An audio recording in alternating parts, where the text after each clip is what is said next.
welcome to the D3D4 Football Podcast with me, your host, James Richards.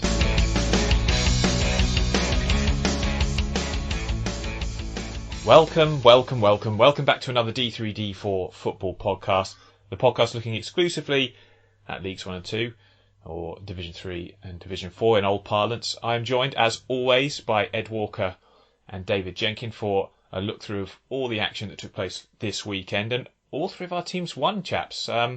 When was the last time that happened? 1871. It's a good guess. It's been a while, hasn't it? It has been a long time. I hope you had a better weekend than me. My son was sick, which was not fun.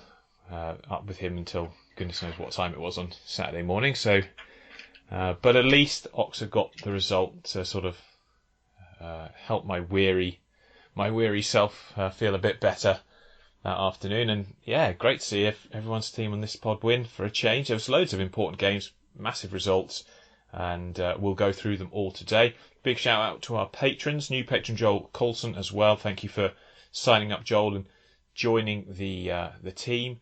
And a big shout out to the Big Step, who we are very proud partners with to try and tackle the inundation of gambling in football, something I'm sure we agree we could all do without. Right, without further ado, let's jump in and talk about League One. League One. And the big game, guys, that we've been talking about for ages. You know, we've been building up to it to being some superlative match of brilliant, bustling football. You know, it's going to be a beautiful game. It was not. MK Dons won, Wigan won, and it was a cagey, rather nervy affair. Not the best spectacle for the fan. However, Wigan did, I think, what they needed and just didn't lose. Not sure how either of you feel about this game. Liam Manning was quite happy with the point he seemed, but I think he knew in his heart that they really needed to win to make inroads, because they're obviously still level on points with Wigan, but Wigan have those games in hand, and you know, with that quality they've got, they will pick up some points in at least one of those, maybe not all. I think they've got 3 games in hand, so I don't expect them to pick up 9 points. You know, this is a difficult time of the season to do that, but they're certainly in good nick, and that result yesterday suited them down to a T. Ed, what's your takeaway from this? Wigan doing enough to make sure that they keep themselves where they need to be? Yeah, it feels like not a full win, but a slight win for both parties. I think I agree with you on Wigan. The aim is to avoid defeats, not let MK Dons overtake them. But MK Dons getting a late equaliser means they're not behind them. Do you see what I'm saying? Yeah. So it's kind of not really changed from when we started the day compared to how we ended the day. But I think both teams will have something positive to feel about that result.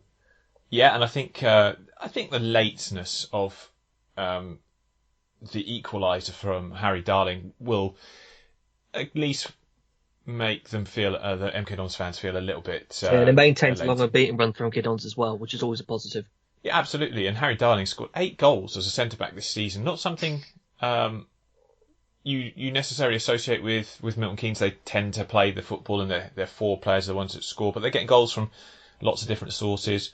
Another assist for Scott Twine on this one. I don't know how. I'm not sure Harry Darling sort of even knew too much about it. He sort of jumped. He looked like he was heading it backwards almost, but it was a really, really good finish. And obviously Wigan will feel disappointed because it was a set piece, which, you know, set pieces remain, as we'll see throughout this, such an important part of the game. But David, Wigan, they're 3 games in hand. What's your thoughts on whether the Latics will be able to sort of power ahead now and cement themselves in that top 2? It's been a little bit because of their commitment to other competitions. Obviously, losing, was it on penalties to Sutton in the Pizza Trophy semi-final? So they're out of that now. They can now concentrate on the league matters, I guess. Yeah, no, absolutely. And I think with those 3 games in hand, I think, you know, we've been saying for weeks, as you said, that this game is massively vital. And actually, I think this is just a bigger result for Wigan as it is for MK Dons as well. I think both teams, you know, I think we saw this game going one of 2 ways. We were either going to get a really exciting clash here, or we were going to get something that was going to be very cagey, which is what we've got, where both teams are really just trying to get something and just trying not to lose, which I suppose in that sense they've both achieved that. I mean, with 3 games in hand as well, I think we always say on this pod, like, you're always going to want those points on the board as opposed to necessarily those 3 games in hand. But considering there's a draw in this particular fixture, I think that definitely puts Wigan in the driving seat. They just need to pick up those few points now, I suppose, and we'll have to see how they do in the next couple of weeks and potentially move above MK. Yeah, I like the sort of the fixture list for the next few games. They've got to go to Crewe, host Morecambe, go to Burton, a tricky one against local rivals Bolton at the start of April, and hosting Accrington as well. So they've got winnable fixtures, you think, for the most part in the next few weeks.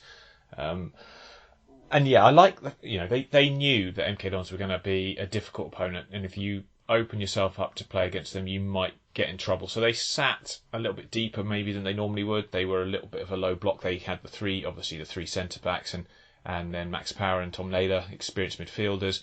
And you got very good attacking options to sort of counter and get yourself up the pitch with Callum Lang, Will Keenan, and Stephen Humphrey. So that they're a dangerous side, and it's difficult. It must pose some difficult questions when you need to go out and win a game like MK Dons needed to do, really. And against Wigan, who have got that quality, it's always going to be a bit of a risk when you're pushing forward. But I thought, the magnitude of this game was on the minds of the players, and you can see that in kind of the way the game panned out. But in the end, MK getting the equaliser late is an important one. I think Harry Darling's been arguably their best signing in the last couple of years, and they've signed some good players. But I just think the way he's going to be one that you can see playing at a high level. You can see it at Cambridge, actually, when he burst onto the scene, how good he was. But I think MK have developed him into an even better player, especially the way he can bring it out from the back. He's now a threat set pieces. He's kind of everything you want a centre back to be, and he's been superb for them this season. 8 goals in all competitions, and not too shabby at all. The other eye-catching result, and not one that we are probably going to say we're too surprised about, was Sheffield Wednesday 6, Cambridge United 0. Now, this is the biggest win for Sheffield Wednesday since 2014 when they beat Leeds 6-0. Crazy. But I think what was telling about this performance was that maybe the comments made by Cambridge manager Mark Bonner, who just said, we could not live with them. We could not live with this team. They had too much quality. They were a level above us. They came out of the block so fast. And obviously they got the 2 early goals, 2-0 up inside 10 minutes. That really just set the tone for the game. But Cambridge didn't get a sniff. And this is a Cambridge side that we've been very impressed with this season. Very competitive team. Rarely get beaten heavily. Certainly not like this. But they could not compete with Sheffield Wednesday. Ed, we talk about Sheffield Wednesday often as being a side that, if you look at the quality of players, they should be right up there.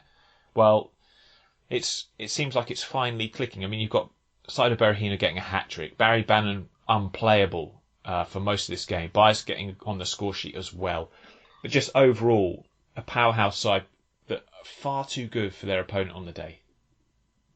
Far, far too good. And it just feels like a matter of time before they end up in those playoff spots, really.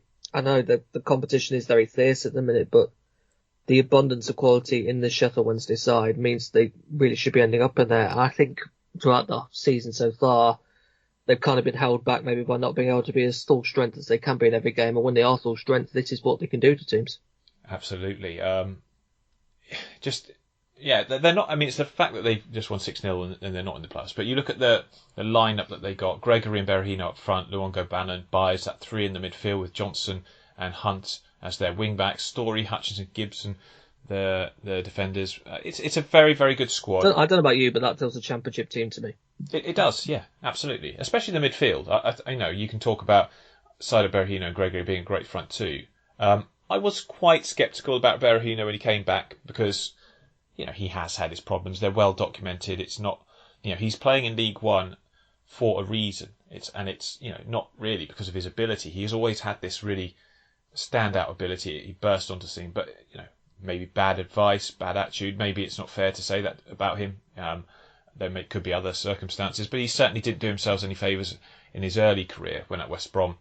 But he's come in this. He looks like he's enjoying his football again, and we see this with a lot of players. They struggle, they get a bit disenchanted with football, and then they suddenly find a club where they just can play. And I think playing under Darren Moore, is going to be a huge benefit, because Darren Moore strikes me as being a manager you'd love to play for. Kind of quite relaxed, very positive guy, a good coach, clearly knows how he wants his team to play.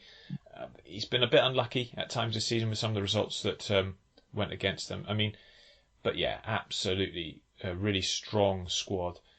And to put Cambridge to the sword like they did is extremely impressive. I mean, as an Oxford fan, I'm quite worried about Sheffield Wednesday, because they do have games in hand.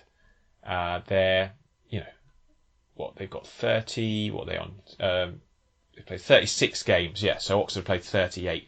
They've got 64 points, and they're only 4 points behind Oxford. So if they win their games in hand, and performances like they're hitting at the moment suggest they might, it would put me in a bit of concern. And with Plymouth also on 36 games, it's Oxford and Sunderland who are looking over their shoulders and thinking, "Oh goodness me, these are the two teams that could really upset that playoff picture as it currently looks."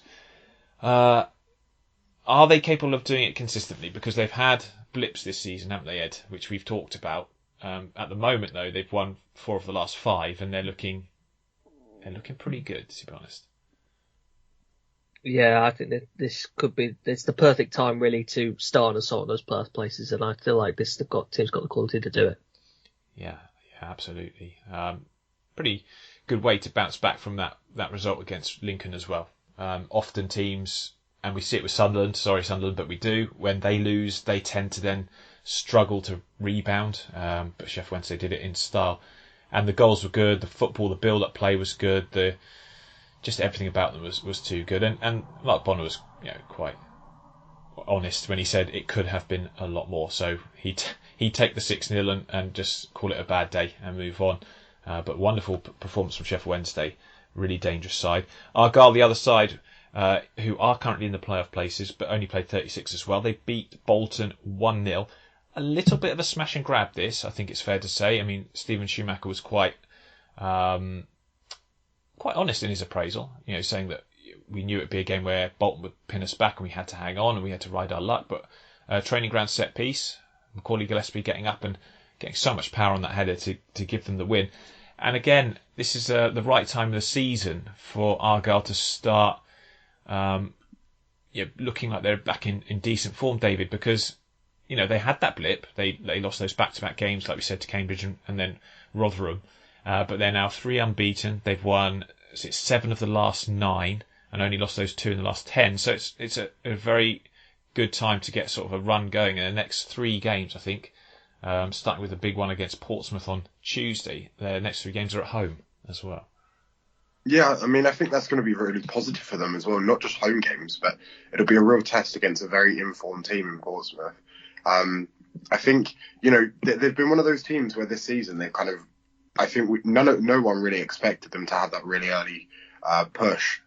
But if they can recreate that sort of form that they had towards the beginning of the season to push themselves right up towards those top spots, then I think they've probably secured potentially a playoff place this season. I don't see them being able to reach anywhere near the automatics. I think they're pretty much sealed between maybe those 3 at the top for them to battle it out. But I think, to be honest with you, I think any Plymouth fan would absolutely take a position in the playoff places after the season that they've had, and actually I don't think anyone would have necessarily considered them to be in there. So if they just keep and maintain that form, and kind of if they can recreate that form from earlier in this season, then hopefully they'll find themselves in those positions and capitalise on those games in hand. I think you're right. I think we'll look back after their 3 home games and sort of reassess where they are, but to get a clean sheet of Bolton is not something they would have done last season, that's for sure. I think one of the unsung heroes of their campaign has been Michael Cooper. The goalkeeper made a fantastic save yesterday, kind of the point blank. I'm not sure you knew much about it, but I mean, he's been a fantastic player for them. And Eddie's still a young man, isn't he? Like Cooper, they've had Plymouth have had some good goalkeepers over the years, but this young man has sort of come into his own and been a really sort of, like I said, unsung hero, vital player in the success they've had this season. He's been a great part of the team. I remember you go back a couple of years now to the League 2 promotion season, and they had Alex Palmer in goal on to West Brom. It was incredibly impressive. Yeah. Cooper kind of understudied to him, and he made that step to League 1. And I think Cooper must have been 19, 20 at the time, and you really wondered, could he handle it? And he's growing into such a good goalkeeper. And at 22, he's got so many years left ahead of him at a good level. 22 years old. He's got 12 clean sheets this season in the division. Only 3 goalkeepers have actually managed more than that. David Stockdale, Bailey Peacock-Farrell, and Gavin Bazuna at Portsmouth, who's got 14. So, yeah, really good season that he's having. The back 3 in front of him were, they defended really, really well because, like Ian Evatt said, that they had enough chances, Bolton, you would argue, to win several games of football. But if you defend, put your bodies on the line, Wilson, Bolton and Gillespie were the back 3, but I thought Edwards and Grant did a really good job of helping them out, coming back when they needed. Yeah, very impressed with that result. It's a long way for them to go up to Bolton against a side who've been in form, who can play good football, who often create a lot of chances, and to get a clean sheet and a 1-0 win, really good stuff from the Green Army. Very impressive. Oxford went to Shrewsbury and beat them by 2-1 in a game which I thought Shrewsbury actually played pretty well, probably better in the second half than the first, but they scored a nice team goal to level it up. Oxford we showed a little bit of our vulnerability, as we have done at times this season. I don't think we're our fluid best by any means. I don't think there's any argument about the penalty. It looked like a penalty to me. But I was impressed by Salop. I haven't seen a lot of them this season, I must admit, compared to perhaps previous seasons. But I thought the midfield that they had, the midfield 3 in Forner, Leahy and Vela were pretty formidable. They looked really good. Forner especially impressed me. He's very composed on the ball, Tyrese Forner, and I think he's on loan. Am I right, Ed? He's on loan from Bristol City? I thought it was Nottingham Forest. You might be right.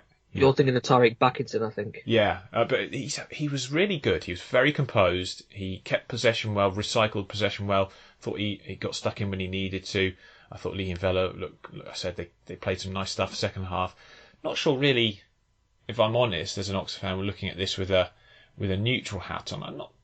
I didn't feel that South really deserved to lose. We might have had just slightly more of the ball, but they were more industrious in forward areas. They certainly had more shots. I felt they got a lot more crosses into dangerous areas than we did. And at times, we were sort of, I felt we were just clinging on a little bit. We weren't, like I say, we weren't doing too well. Massinho had to come. I mean, we played a back 3, and Massinho was at the heart of that, which kind of does say where we are in terms of bodies being available. A few clubs were talking about players missing due to COVID. Richie Wellens, I think, was the man suggesting that they had a few COVID cases at Leighton Orient again. So that old chestnut is rearing its head. It's not gone, despite the fact that it's not being discussed anywhere anymore. COVID, it's kind of seems to apparently just disappeared off the face of the earth, but it's still there, and it has caused teams problems. But yeah, no, I thought this was a really good win for Oxford because we weren't playing particularly well. Brannigan converting the penalty and giving us the win, but you can see why Shrewsbury at times have not done as well. They don't take the opportunity, so they sometimes have poor decision making in the final third. But you look at the quality in their squad, although small as it may be, and you think they've definitely got enough to pull themselves away from any relegation problems, and I think they will be fine. And Oxford's just a massive win to keep us in those playoff places with teams below us winning as well. At the bottom, speaking of Shrewsbury's relegation fears, there are lots of teams worried about the relegation to League Two. Gillingham being one of them, playing Doncaster in what was a huge game, David. And lo and behold, Gills get the win. Massive for your boys. Yeah, huge game. I mean, very scrappy affair, but then you kind of expect it in a relegation dogfight. But yeah, I mean, this game, for whoever won it, was probably going to be we're going to be in a very strong position. I mean, I think Doncaster very much needed this win as well. I argue it was more important for them than you, perhaps. I would say so, considering we've still got a game in hand over them. And they were at home as well, which I thought puts a bit more pressure on them as well. But to be fair, I think our away form recently has been better than our home form, so that's kind of been beneficial in our favour. But yeah, I mean, massive game. Very scrappy goal to kick it all Very off. funny goal, to be honest. 51 seconds in, if I remember rightly. About within the first minute was when Charlie Kelman puts it into the back of the net. It's funny because Are you sure if you leave it, I think Ryan Jackson probably ends up getting the goal, which wouldn't have counted, of course, because it's from the throw-in. The way it just bounced all the way through was ridiculous. Yeah, it still, for me, only gets the second crappiest goal of the day award. The winner of that goes to the goal at Accrington, where that is funny. There's a Twitter account called Crap 90s Football. Well, when they have the Twitter account equivalent of this era, that goal will be on it. I'm sure. But David, carry on, mate, because it is huge for you, because it now puts you level on points with AFC Wimbledon, who are just, like I say, not picking up any wins. And Burton did you a huge favour as well, beating Fleetwood in that game. So it's put you in a great position because, was it 3 wins in 28 before Harris arrived? He's now won 4. We've had, 9 games ago we were 10 points or so adrift, and now we're level. So we've got 14 points out of a possible 27 as well. But if you compare the 9 games since Harris has come in compared to the 9 games previously, and when you factor in the fact that we had a 17-game unbeaten run in this league this season as well, this is just nothing short of miraculous. You mean a 17-game run where you didn't win a game rather than... I think you mean winless, not unbeaten. Yes, sorry. He's just dreaming, Ed, that's what he's doing. Yeah, I mean, you got to put something in there to win at some point. But yeah, I mean, obviously a massive 3 points for us. And I think this really sets us up nicely for Tuesday as well, considering, we've got a Cheltenham team who are very much out of form. We face them at the Valley. And a 3 points there could be absolutely massive. Yeah, if you could kindly as well. not give them a confidence boost ahead of Saturday, I'd really appreciate that. Thank you. Well, to me, as long as we can get 3 points on Tuesday, I don't care what Sheffield do to us next weekend. So Sheffield Wednesday. You deserve to lose to that. Yeah. I mean, they were called Sheffield Wednesday, weren't they? Because obviously their workers had Wednesday off, and they all played. The other thing is that Sheffield FC is a football club. It is, isn't it? Yeah. It's the oldest football club in the country. Do you think Sheffield Wednesday should put it to their fans to change the name to Sheffield Saturday, seeing as they play on Saturdays now, not Wednesdays? I mean, there could be Sheffield Tuesday night, but I think that would sound a bit rubbish. So it could be a bit weird. Sheffield Saturday FC. No. Maybe not. But that's very Ted Lasso talk, that, don't worry. Either way, absolutely massive game for us, but I think this sort of also... puts the nail in the coffin a little bit for Doncaster. I know they're not too much adrift. There are still 3 points between them and Morecambe. It's a massive blow, though, isn't it? And 4 points between them and safety with Wimbledon. But I just, obviously I wasn't there yesterday, but having looked at the highlights, they looked very promising in terms of a lot of the shots and stuff they had. But actually, to be honest with you, I think they only had that because we scored and had a low block for the rest of the game to see it out. Sat back. That's usually the style under Harris, though. And but then, to be honest with you, we're in a position. I couldn't think of anything more stressful than going ahead inside a minute and then just sitting in. Yeah, as a supporter, God, that'd be horrible. we're in a position though where you can't sort of do anything else, can you? You'd want the goal on the 91st, not the first, wouldn't you? Oh yeah, absolutely. Just that, so you've got that cushion for just little time at all. Not 90 minutes of having to defend Stawell is a tough ask, but we have to have those with points. Pacemakers make a early exit, I think. Health and safety warnings come with this game. I would imagine more so as a Gillingham fan this season, especially. But I think so. Big win, and it, like I say, puts you on 33 points, level with AFC Wimbledon and Fleetwood. Fleetwood were 2-0 up against your boys Burton, Ed, and you came back to win. Tell me about your striker. Is it Nias? How do you pronounce Nias? Yeah, I thought you looked really good. Not seen much of him, to be honest, and yeah, just funny. He looked powerful, pacey. What do you make of firstly the game and secondly the performance of that man? The one word to describe the game is relief. More than anything at those goals, because that was a very, very young Fleetwood team, a very depleted side, a lot of youth in midfield, probably the only experience really being Callum Johnson, Toto and Tiago at the back. And for the vast majority of that game, they weren't just beating Burton, they were toying with them. which was pretty embarrassing, to be honest, that a more senior side was getting toyed about by a Fleetwood team that was about as big as it was old. It was a very small team, especially in midfield. But Burton finally just upped the intensity, really bringing on a number of attacking players, which I give credit to Hasselbank for recognising that. And we just started an onslaught, which eventually paid off. And Umar Niasse getting the first goal to bring it back to 2-1. Louis Moult grabbing an equaliser, his first goal for the club. And to be honest with you, when that equaliser went in, I knew a winner was coming. There was just too much of the game left, and Fleetwood looked gone. It just looked destined that Umar Niasse would find the winner in the first minute of stoppage time. We were talking about Fleetwood as a side we weren't particularly worried about, Ed, weren't we? Because they're throwing away leads. Yeah, they are now. They could score goals, but they shit them as well. It's not good. 66 conceded so far this season, which is more, of course, than AFC Wimbledon, more than Gillingham. It's difficult to judge because that wasn't Fleetwood at full strength. And I was quite impressed with a lot of their young players. I thought Barry Bagley had a very good game as well for them. And of course, Paddy Lane's one that's been catching the eye as well. But a bit like Wimbledon, they just need to hang on to a result. Yeah, it's going to cost them at this rate, especially with the way Gillingham are going at the moment. Well, absolutely. And the other side that we keep looking at to try and take advantage of the sides above them not winning is Morecambe, but they were beaten 3-1 at home to Cheltenham.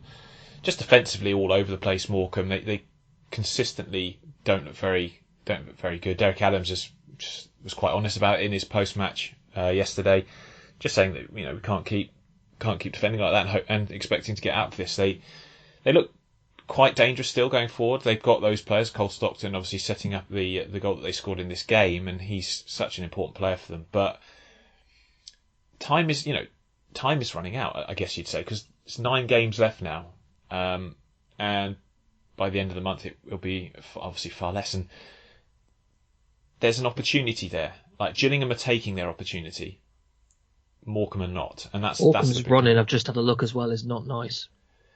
Who've they got? Nice. They've got a host. They've got to go to Wigan. They've got to host Oxford, host Burton, go to Cambridge, go to Charlton, host Ports of MK Dons and Sunderland are the last 3.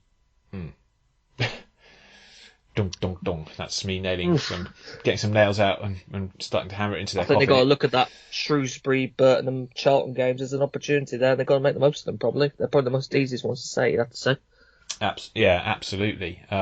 Just like you said, the defending is panicked. It looks panicked. And I think when a team, if they've conceded 70 goals this season, and you can see whenever they're defending that they're just not that sure of themselves. They know that they switch off. They know that they don't follow players in. I mean, yes, the deflection at the end of the first half was fortunate for Cheltenham, who, let's give them some credit. They've been excellent this season. They have taken the step up. I thought we knew they'd take the step up a bit better than some sides. I'm not sure how much. I can't even remember where we had them in our pre-match predictions, but they have a slightly more solid defensive base, which they were very good with last season, and of course they can take advantage of that, and they've done it well again. I think you look at like Charlie Raglan, they had Long, Raglan and Boyle as their back 3. Those guys were all there last season. They're very familiar with playing with each other. They're a very strong defensive side, and we did say when they lost Ben Tozer it's a shame to lose his throw, but they've kind of absorbed that, no problem at all. I think Alfie May is a superb player, and I think that probably one of the most underrated players in the division, although certainly not among Cheltenham fans, is Callum Wright. Just been absolutely amazing this season, and deserves a lot of credit. And Michael Duff deserves a lot of credit for the way he's gotten playing. But yeah, I do fear for Morecambe, the way that things are going. Fifth Crew as well, they lost 2-0 at Sunderland. For long periods in this game, it looked like they would get something, but in the end, Sunderland managed to just turn on the style late on, secure the win. 84th minute goal and an 89th minute goal. Dan Neil, the real deal, Dan Neil scoring the first. Roberts getting the second. An important win for Sunderland this, because when you look at the League One table, a bit like Oxford needing to beat Salop, Sunderland had to win this because of the way the table is turning out. They've played 38 games, and Sunderland currently have 66 points. So they're only 2 points ahead of Sheffield Wednesday, who are in 7th, and Sheffield Wednesday have played 2 games less. So a massive result for Sunderland just to keep them going. It's still plenty to do. Ed and David, both get your opinions on this. I'll get, David, your opinion on AFC Wimbledon first. They just can't win for love nor money, can they? They literally, and yet they're still not in the bottom four. But your boys are chasing them down, and it almost seems only a matter of time because they haven't won a game in the league since the 7th of December. It's ridiculous. Yeah, I mean, that's a phenomenal start in itself, isn't it? And I'm still quite stunned, but I think again it comes down to the fact that for most of the at least the last couple of weeks, none of the teams below them have wanted to do anything. It's only been, probably the last 2 weeks or so that we've decided, okay, actually maybe we do want to stay in this league next season. Yeah. But yeah, I mean, I think something has to change for them if they've got any chance of staying in this league this year. And we know historically they've got they always have a very good way of being able to just kind of keep themselves in every year. But if they can't find a win from somewhere, I just don't see how they do it. Like it's 18 games. I make it 18 games without a win. They've got an interesting run of games coming up as well, where they could pick up points. I mean, they've got Cheltenham, they've got Charlton, they've got Cambridge, which are games that you could see them getting something out. I agree with you 100% there. I was looking at those next three fixtures, and I think they'll struggle at Cheltenham, but I think at home against Charlton and Cambridge, you've got to get a win in those because they're not scoring goals either. They've scored I think they've got 5 blanks in the last 6, so they've failed to score in 5 of their last 6 games. It's 3 straight defeats without a goal now as well for them, albeit against decent sides. Lincoln will get Ed's take on them in a second, but it does feel like it's only a matter of time before Wimbledon drop mainly because of what Neil Harris has done at Gillingham. We were waiting for one side, just one of the teams, to show us something that they can get out of that the quagmire of the bottom 4, and Gillingham are waking up to it. AFC Wimbledon just are not, and to struggle to score in so many games. Remember that I don't know. I'm pretty sure Lincoln had a man sent off. They did, yeah, had a man sent off in the 66th minute. So there's a long period of time where Wimbledon are against 10 men and they still were unable. And it's a home game as well, and that's the other struggle, isn't it? Is that they're at home for another game and still can't seem to find anything to help themselves here. No, I mean they as well. The second goal they conceded was just sloppy. I mean, to be fair, the tenacity of Marquis to get on the ball, to get the block and then play it square for them for Lincoln to seal it really with that second strike was important. It was Teddy Bishop who netted it, but that's not what you want to see if you're an AFC Wimbledon fan when you know the situation you're in. But yeah, I just really worried about them. And Ed, Lincoln, some slight improvement in recent weeks, and like we've always felt, they've got the quality in this team not to really worry too much about relegation, and this kind of confirmed it for me. I think it just gives them that cushion and that breathing space now where they can just relax. Not too much, of course. 8 points now between themselves and the bottom 4.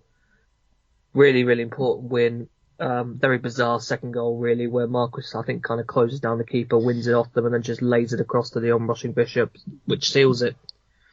Absolutely. The exact kind of performance you want them to really put in at Wimbledon, and it's a big 3 points to them.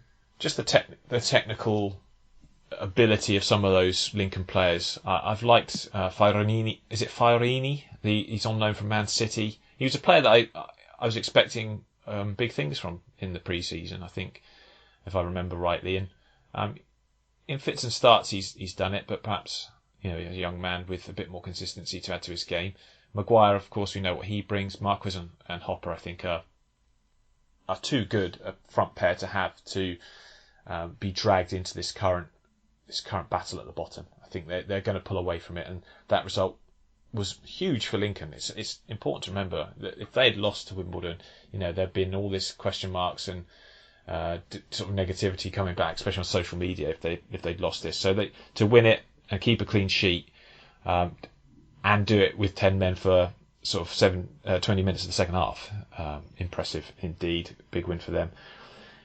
Charlton are everyone's whipping boys at the moment. They lost at Accrington 2-1. Ed, we always allude to the fact that when a caretaker manager becomes permanent. Yeah, but this isn't meant to happen. It's weird, isn't it? They're obviously probably not going to struggle to stay in the division, but it's a rather depressing end to the season, especially a depressing run of results. If you haven't seen the goal in this one, that I think it was Accrington's first, wasn't it? It's one of the best bits of football you'll ever see. Head tennis. Sorry, headball. Sorry, Headball. I can't say football, can I?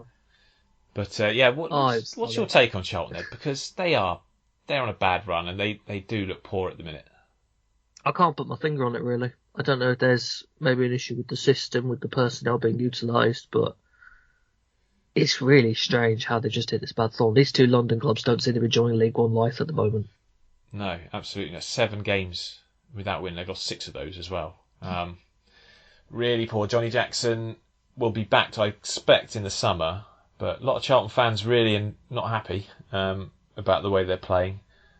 Lack of fight was mentioned a few times on Twitter yesterday. Lack of desire, sloppy play. I mean, they conceded 2 goals really quickly as well, which, you know, when you've taken the lead in a game, and you're in bad form, it can be pretty sort of depressing. That Tommy Lee, of course, getting sent off for an elbow. It was a weird elbow as well. Like, he didn't need to do that. You know, he kind of led with it, and so I can see why he was sent off. I haven't heard what John Coleman said about it. I'm sure he's talking about the game's gone mad, which he usually does when the decision like that goes against his team. But yeah, really worrying times for Charlton. Accrington, home form's been good, and another season at this level is a huge success story for them. The other results in the division: Rotherham went to Wycombe, got a 0-0 draw, which I think is a decent point on the road for them. There will be a Phil Slatter report up on our website later today if you want to have a look at that. Always a good read is Phil, so I do sort of signpost you towards that. And then Ipswich 0, Portsmouth 0. This was a massive game, and in the end I think the most entertaining thing that happened was that Danny Cowley got in the way of someone taking a throw-in. I don't know, it felt like that from the highlights anyway. Didn't seem to be a game full of chances. The goal disallowed. I haven't seen any particular complaints, but is this a result? I think there's claims to the offside in that, to be honest. It's difficult to tell from the angle, but there seems to be some kind of consensus amongst people that shouldn't have been disallowed, that the wrong person was given offside. Possibly. I mean, in terms of the result, who would be happier? Probably neither, I guess. No. It's kind of what, you know, you look at the form of both sides, and I was thinking before this game, it's going to be a draw, and it turned out that way. I'd argue maybe Portsmouth, though. Would they not be happier, considering they have 2 games in hand, 2 points away from Ipswich? Yeah, I'd probably say they'd be happy with the 2 teams getting the result. But in terms of when you look at those sides above them, Portsmouth know that at this stage of the season, getting wins is going to be what gives them the chance. Because I think the form of Sheffield Wednesday and Plymouth, Oxford keep picking up results. Sunderland are, you know, in a good run of form under their new boss. So I think we all agree will be an excellent appointment in the long term for them. I think Portsmouth will be looking at every game and thinking they have to win. But yeah, Ipswich, it's such a lovely division this season. Such a lovely division. And just to sort of reiterate to everyone why it's such a great division, let's have a look at the league table and try and break it down for you. I'm sure a lot of you don't need me to read out this every week, but I like to do it because it just sort of reminds us all why we love lower league football. Apologies if those of you who think League 1 and 2 are not lower league football. It always seems to me to be an appropriate term to coin divisions 3 and 4, but either way, great divisions. Rotherham are top, 37 played, 77 points. Really good season they're having. Wigan still have 2 games in hand on them. They've got 73 points from their 35 matches. MK Dons have played 38, so three more than Wigan, and they have 73 points, equal on points with them. At the moment, their goal difference is 2 worse, so Wigan have the advantage in both of those categories. Oxford have 68 points from their 38 games, Sunderland 66 from their 38, and this is where it gets interesting because you've got Argyle, 36 games played with 65 points, Sheffield Wednesday 36 played 64. Wycombe, 37 played 62. And then Ipswich and Portsmouth, like we say, the teams that we feel are probably where I cut it off as those that can make the playoffs if they've got any hopes. And it's 38 played for Ipswich, 60 points.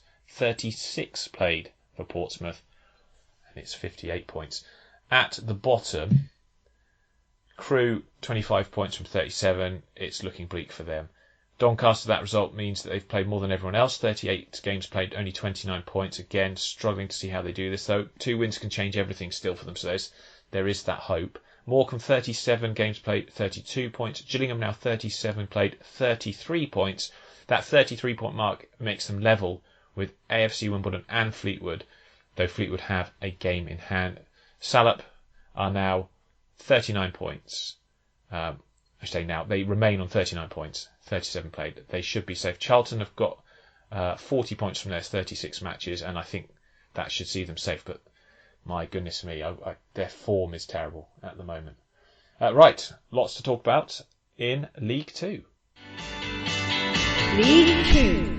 Friday night, Tranmere, who hadn't won in 5, taking on Mansfield, who hadn't lost since 1949. Or whatever it was. They'd been on this great run, and of course Tranmere beat them 3-2, despite the fact that Mansfield got an equaliser in the second minute of stoppage time. Elliot Nevitt goes and bags a brace in this one, scoring the winner in the 95th minute. It had to happen there, didn't it? It had to be this result because of the madness that is League Two, where anyone could beat anyone. Great, and it was a must-win, I felt, for Tranmere, which is something that Mickey Mellon alluded to. Massive win for them. What's the saying? All good things have to come to an end. Yeah, that is the saying, guys. It has tooth and man still. You can't stay unbeaten forever. And like you say, with 1949 or whatever date you come up with to describe them, right? But it's a fantastic run for them, and everything's still in their hands, really. You've got to say, with the games in hand they have on those above them for that promotion race, which is so tight in there at the minute. I'm sure we're going to talk about how ridiculous it is from between sort of 2nd and 9th at the moment. But for Tranmere, that's just enormous. They've needed that win so badly, and really great for Levitt to get back into the goals as well.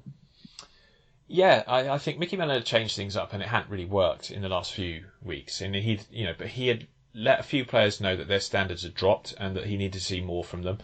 He certainly got that. I thought they controlled the game a bit better than Mansfield for a lot of it. Credit to Mansfield, they're a difficult team. They came back twice, but Nigel Clough, when asked what does his team need to do to learn from this, and he said they need to tackle. I agree with him. As much as I was impressed with Elliot Nevitt's strike for the winner, the defending was there really wasn't any. No one really went for the ball. No one made a challenge. It was a bit too easy. And you can see why there was frustration. He has a habit of naming players who he's angry with, doesn't he, Nigel Clough? Seems to be. I remember him targeting some of Burton's left backs at one point when they were really underperforming, but not necessarily naming names. He wasn't happy with George Maris and Ryan Stirk in this run, saying that they need to tackle, and said maybe they haven't got the quality in their game to tackle. Maybe that's not their game, but he wasn't happy with them, and I can see his frustration because obviously the manner of the defeat is probably pretty raw after the final whistle. But great for Tranmere, it puts them right back in the game. Both sides picked up injuries though in this one. I think centre back injury for Ferran Rawson, leaving. Well, John Joe O'Toole should be back next game, so that's handy to have him back for Tuesday, because they haven't got a particularly deep squad when it comes to centre backs. Mansfield. I think Kieran Morris went off injured as well for Tranmere, so difficult time of the season to lose players when games are coming as thick and fast as they are. It's inevitable, really, but disappointment in that respect. But a great win for Tranmere. Had to win it. It put them briefly back into the top 3 before the results came, obviously, through on Saturday. But I'm pleased for them because I think to score 3 goals in front of that big crowd on a Friday night, it must have been wonderful. What a great feeling. And now they need to back it up on Tuesday, because obviously we know the run that they've been on hasn't been that impressive. The manager knows that their team hasn't done enough in recent weeks. He's always very honest about it. But they host Harrogate, who are in no great form that's another important one, and I'm sure they'll get a big crowd there, at Prenton Park to cheer them through. Forest Green are out of form, Ed, in a way that we never thought they would be. But Mark Hughes getting his first win as Bradford manager feels pretty significant. Yeah, really, really good result to Bradford, you've got to say, going away. And I think Bradford fans quite enjoy winning at Forest Green. They quite like turning up to the lawn with their burgers and their kebabs or whatever kind of meat they can get into there to kind of wave around and make fun of the club. And a really, really good result to them. And I quite like the winning goal, which is one of my favourite ways to seal it, where basically Forest Green have everyone forwards and it just breaks. And it's Andy Cook who's able to run to the halfway line. You wouldn't really think Andy Cook's the kind of person you want as a last man running towards the goal, but the pace he shows is quite good to get on the end of the ball. I thought he was going to collapse after he did that, to be honest. he looked a bit puffed, but yeah, important win. I thought Bass had a good game between the sticks for Bradford. I thought they just looked better. I mean, Forest Green's run. Any concerns about that? I mean, they've got this huge. Yeah, there has to be a bit. They have got a lot of breathing space, but when you go 6 without a win, I think you do. It's their own characteristic of them. They look mortal at the moment. They do indeed. David. Paul Simpson, first manager in Carlisle history to win his first 4 straight games. They beat your Northampton, because they are your Northampton from now on.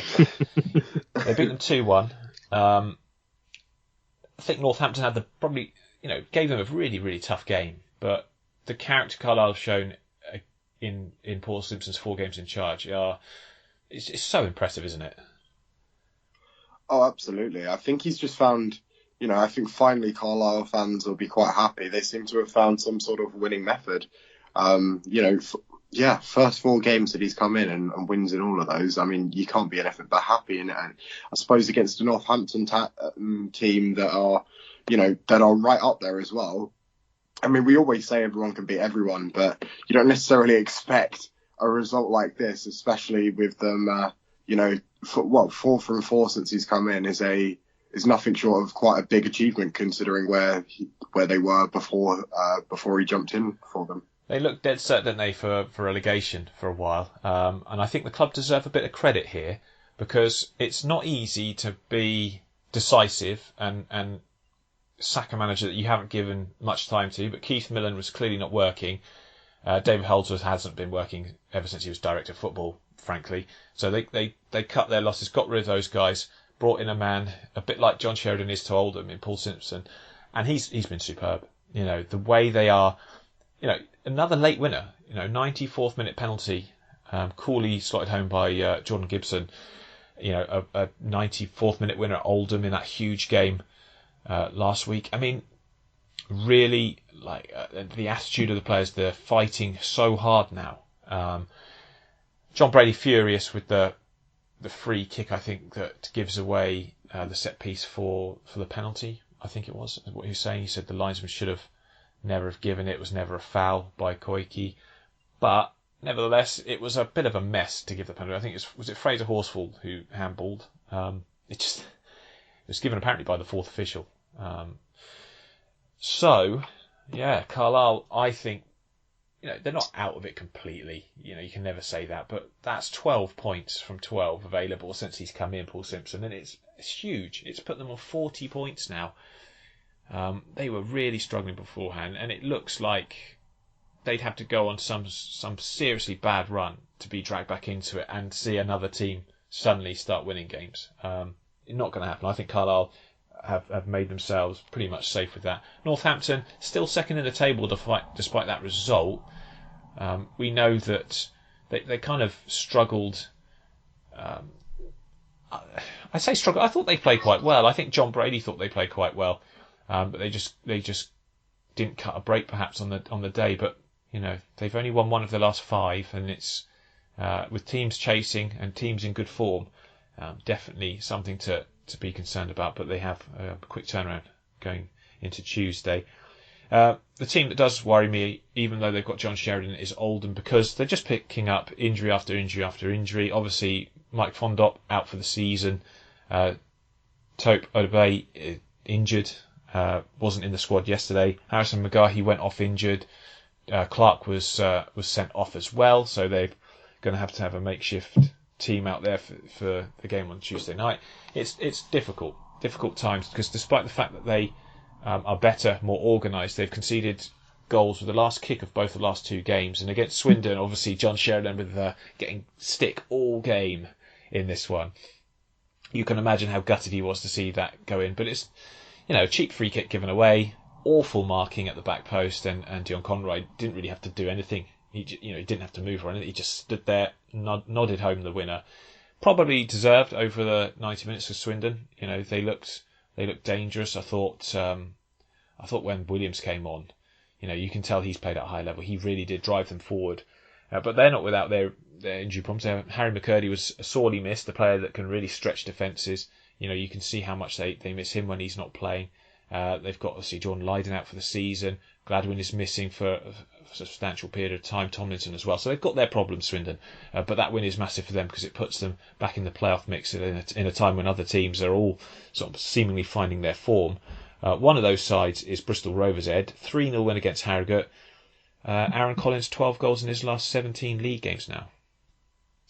Yeah, a player who I was very excited to see come in, because I was really keen on how he was performing at the back end of last season with Forest Green. And they found their feet with him, much like with that system. And the Gas are really making an assault now on those top places. What do you... Looking at them and the teams around them and the quality in their squad, where do you think realistically, like your hunch, your gut feeling at this stage, where will they finish? Will they be in the playoff places? Do they have more My quality? hunch is the playoff places. Yeah, I'm kind of leaning on that. David, would you agree? Yeah, I mean, I don't see them breaking into that top three.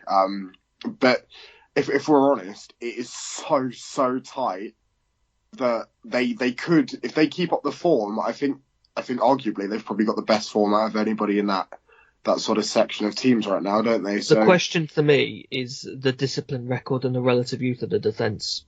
Yeah, those have been the highest. They do pick up a lot of cards. But they seem to be overcoming that at the moment. They seem to be having the ability to still push through regardless.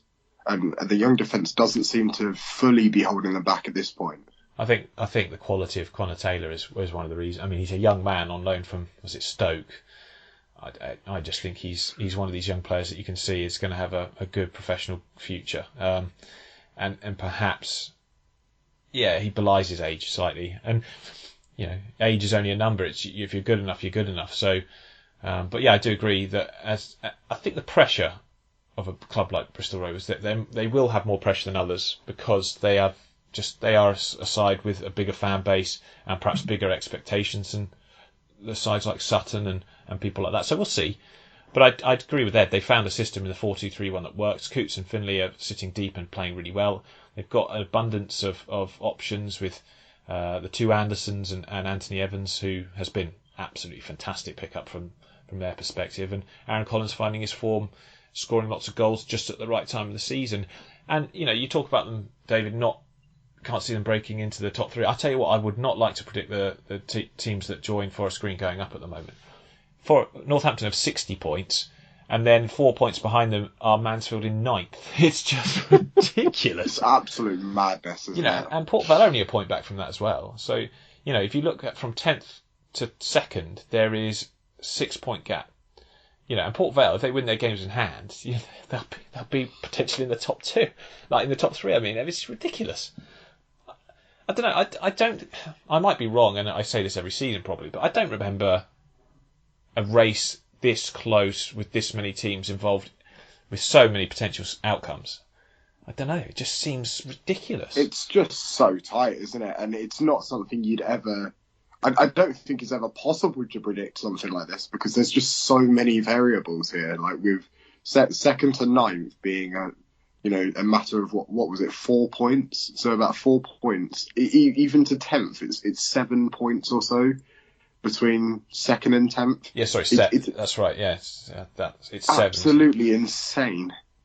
I think I said 6 or 7. You're right. It is 7 points. I was never good at maths. But Port Vale, big win yesterday, which we'll come to in a second. Just before we go off and talk about Port Vale, Bristol Rovers manager was talking about promotion, and we were belittling him slightly for making those comments when they were in such bad form. It may well be that they do it, and fair play to Joey Barton. Can't, I had my reservations about it, as I'm sure at least half the Bristol Rovers fan base did when he came in. But he has certainly got a group of players that are playing for him, playing well, scoring goals, and actually they're a good ball playing team when you watch them. So fair play. Absolutely brilliant. They're in 8th place at the moment. Port Vale, big win for them against Crawley, 4-1 result. Crawley I think, had 3 players go off injured in this one. And if you've been following their season, it's been the case all through the campaign that they've had players injured. But Port Vale, very impressive result because that goal-scoring midfielder, Ben Garrity, back at it again. They're doing it. Darryl Clark is that a dig at Chris? Well, maybe. He is doing well, though. He's had a fantastic renaissance season after, struggling, to be fair, at Oldham, and he had some good traits to him. But yeah, they've done really, really well. Stone was in goal for this one, which I was quite surprised at. I think Thomas Holy's done a good job in net, but Stone came in for this one. They're 2 up front with Wilson and Proctor. I'm pleased to see Stone in goal. After watching Holly, the game at Colchester last week, what is Holly, 6'10"? He's big, David, 6'9", 6'10". Yeah, and he gets beaten 6'9". from a corner, and there's a picture that came up, and I saw it going around Port Vale, of the header that Gallison scores for Colchester, and Thomas Holly is no taller than David Worrell when that header comes in.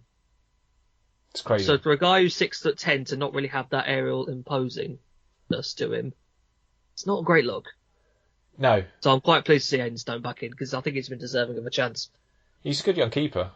He was at Mansfield, wasn't he? And I like as well that they're going the 3-5-2, because I think against Colchester again, they were just trialling strikers out on the right wing and not utilising best. And when you get Wilson and Proctor up there as a pair, it works so well.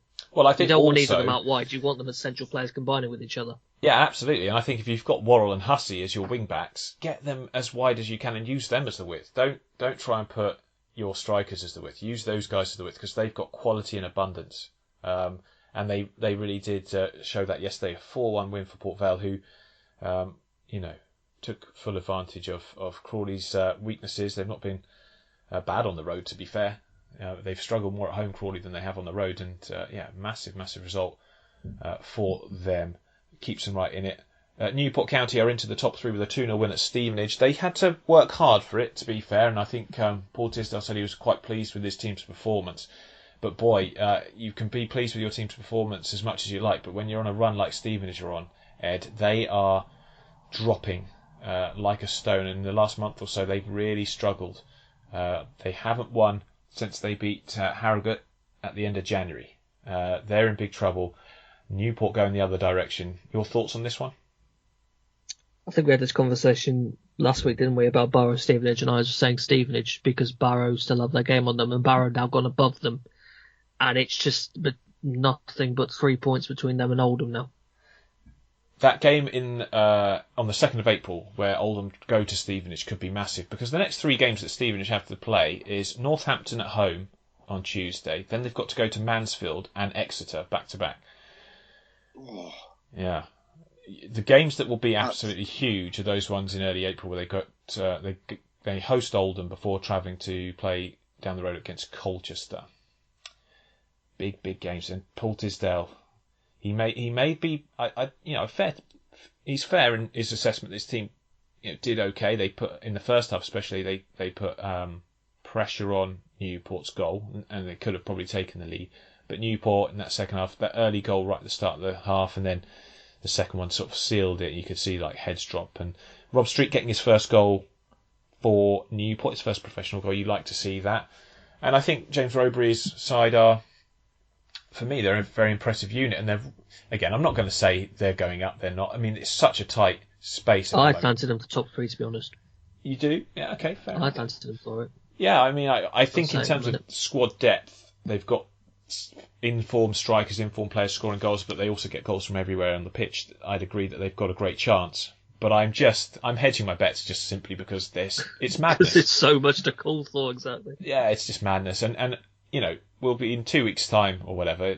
This could all be completely different. And it's just beautiful. I love it when it's like this. And I love it that my team's not involved in this race, because I don't think I could take it. be just too tense. I mean, Sutton, they will Hang on, your team are in this. They're sixth. What are you on about? We're not in this division. You are. You're sixth in this division. Oh, ha ha ha! Very, very funny. Yes, indeed. Right. It's lucky I can edit these podcasts, isn't it? Terrible joke. Terrible.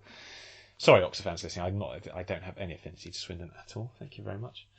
Although, as I've got older, I have to say that my rivalry instincts have dropped simply because I think football, like those at the top of the game, the elite system of football, the way it's managed, makes me dislike those running the game more than Swindon, because I think all our clubs in these low leagues kind of should have each other's back in some respects, despite the rivalries, because we need these teams to thrive. We need these divisions to be given a fairer cop, as we saw with the pandemic, how it damaged football. I think I'm hoping this fan-led review goes through. I hope we see some positive change in football. Anyway, I don't want to go off on a tangent, because Sutton lost a very important game at Walsall. Walsall safe now thanks to Mike Flynn coming in, making them more solid, making them harder to beat. They won through a penalty from Conor Wilkinson, and that's 4 games unbeaten for them. And yeah, I think it's fair to say that they're already having meetings about next season, and it's certainly fair to say that next season now will be the Saddlers' sort of main focus. They've done enough to make sure they're not going to go down, they're not going up. It's for the fans that had to sit through that sort of really squeaky bum time at the end of last season, it's a nice feeling, I'm sure, that they've pulled themselves away, a bit like Carlisle, really, pulling yourself away from danger when only a few weeks back it looked really, really bleak. So a big win for Walsall. Scunthorpe, they're done. Colchester, 3-1 win at Glanford Park. You could argue that this is a massive result for Colchester as well. They've been really impressive. And one player, Ed, I'm sure you'll agree, who when he plays at his level, Noah Chilvers for Colchester is something else, and a player with a hugely bright future by the way he plays and looks. He was vital against Oldham, vital yesterday, and that goal, that power, that pace, perhaps not the best defending, but we'll give him the huge credit for that, because he was excellent. Yeah, we know Colchester can produce some good young players, and Noah Chilvers certainly seems like one of the big ones at the minute. He's been utilised across a number of midfield positions and also out wide at times in the season, and he's one of a few bright prospects in that Colchester team that you hope can have a good future. Absolutely. I think what Brown's done well since coming in is he's given some of the players on the fringes a chance, because Edwards has looked good, Hannant has played well since being given an opportunity. Chilvers has been played in a more progressive position. Keep him kind of as a midfield central guy at a 10 perhaps. He can play out wide. He is useful playing out wide, but I like him just behind the striker. Gives him a bit more of an option and a chance to use his creativity and his pace and his vision. And Skewson and Salop and Wurdu are good holding midfielders. So a lot to like. And I think that Shamal George doesn't get enough credit for the goalkeeper that he is. I think in terms of Opta stats of looking at goals prevented, only Jojo Wallacott is a better keeper this season in the stats than Shamal George. And arguably, when they were off form, he was the only reason that they weren't getting beat in some of the games where they probably should have. So he deserves a massive credit for the season that he's had. Scunthorpe are terrible. They've been terrible all season. Another damning result for them. They'll be in the conference next season, almost certainly. I feel for their fans. It's been coming. It's been creeping up on them. I think all of us felt that they'd finish in the bottom 2 in our pre-season predictions, and they've done nothing to allay those fears. Really, really poor from them. The other results in the division yesterday were Exeter 0, Salford City 0, Hartlepool 0, Leyton Orient 0, and Rochdale 0, Barrow 0. We're just going to end talking about the appointment of Richie Wellens at Leyton Orient. They played quite well yesterday. They had a lot more sort of shots and attacking play.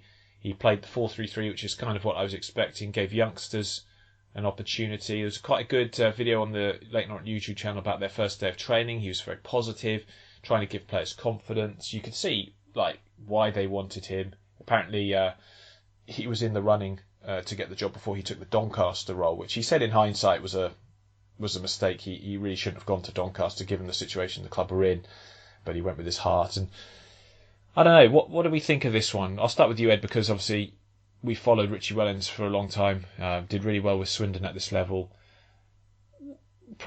Positive appointment for Leyton Orient? I don't know, to be honest. It's really difficult to tell, because the way I see it, there's two different versions of Richie Wellens. You have the one that just 2 years back sent Swindon up as champions, playing an excellent brand of football.